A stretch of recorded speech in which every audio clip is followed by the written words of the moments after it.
রহমান রহিম। আসসালামু আলাইকুম। আমি আজকে বটার মধ্যে হলুদ দিছি আর রসুন বাটা দিছি, পেঁয়াজ কিছু দিছি, গুঁড়া মশলা দিলাম।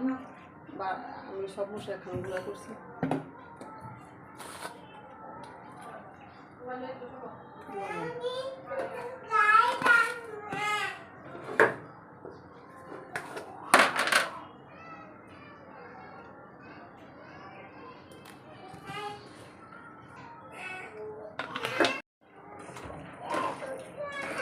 কুরবানির বট, আজকে বটগুলি বুনা বুনা করে রান্না করবো আর কি।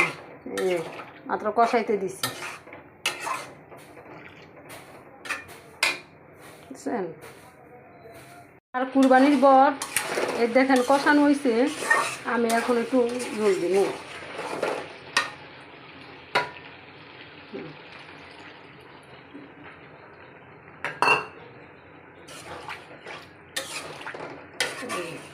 দেখেন কালারটা কত সুন্দর হয়েছে।